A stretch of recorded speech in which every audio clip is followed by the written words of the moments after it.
Well, I think the biggest thing is working with owners to understand where the current market's at. And the play is, it's not like what you alluded to before. It was the whole thing before. If you looked at all the data online, all the, the blogs, it's like, hey, the highest cap rates and the best tax advantage because you have the 15-year depreciation on land improvements. And all these things are kind of like dichotomy of all of the real estate because, traditional commercial real estate is 39 years and then 27.5 for multifamily, and then it's 15 years for land improvements for mobile home parks. Talk to me about that. I mean, what has changed in the last 24 months as it pertains to mobile home park investing with interest rates rising and still very competitive for people who want to get into it? Talk to us just about what the state of the mobile home park investing market is right now for you, and where you're looking and where you're finding value. Sure. Yeah. So I was just at the IMN conference in Nashville this last fall. There was a lot of big operators. I was one of the main speakers on the stage, and the sentiment there was a lot of people, even some of the operators you're familiar with, and they're probably been on this podcast as well.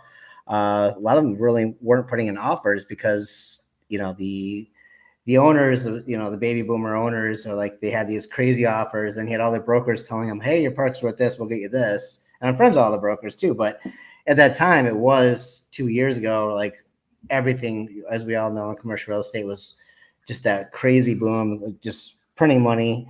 And there weren't real offers to what the actual value is currently. So I think the sentiment last year was like, there was a lot of still like market was dropping, but the owner's mentality was like, hey, I think it's still here and we can't get financing for here. And then now we're seeing, like, I'm getting email. People are like literally emailing me now because I rank really high in Google, actually like top 1 or 2 for mobile home park funds, stuff like that. So people are like directly reaching out to me like, hey, I want to sell my park. They're not like gigantic parks, but they're usually like, $25, like 75 units. And so like you're seeing like a whole, like just a total change in market where the actually owners are reaching out. So the opportunity right now is just going to find understanding that, well, I think the biggest thing is working with owners to understand where the current market's at. And the play is, it's not like what you alluded to before. It was the whole thing before. If you looked at all the data online, all the, the blogs, it's like, hey, the highest cap rates and the best tax advantage because you have the 15-year depreciation on land improvements. And all these things are kind of like dichotomy of all of the real estate because, traditional commercial real estate is 39 years and then 27.5 for multifamily, and then it's 15 years for land improvements for mobile home parks. And so you had all these like weird, because it's kind of like this, a lot of laws are grandfathered in, and like it's just a weird, ignored niche, and now it's becoming mainstream.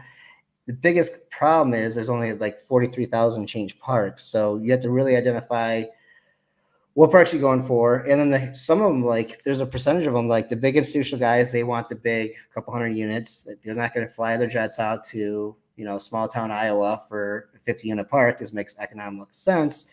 So, and then there's also those people that you've probably had some of the guys on your podcast that actually go, I know some of these guys actually go live in the parks. It's not for me, but there's actually opportunity that they just really put the boots in the ground and do like a full turnaround. I still haven't, just because of my online ranking, and just relationships and being in the space for 15 years, I still have enough, properties coming in that it still makes sense to just kind of go and pick, cherry pick the ones that make sense.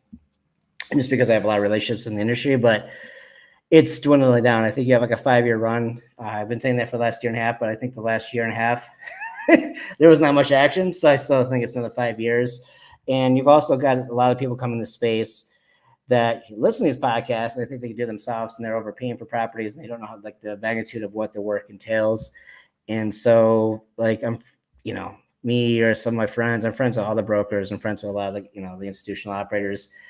Look for people that have been in space like 5-10 years, because they're going to know the ins and outs. They're going to tell you here's how it is. And this industry is very good, old boys, and they'll just tell you how it is. Got it. With all those things going online now, everyone thinks it's super easy. It's still got some nuances. Great summary. By the way, you can learn more about Jonathan Tuttle by going to midwestparkcapital.com, midwestparkcapital.com.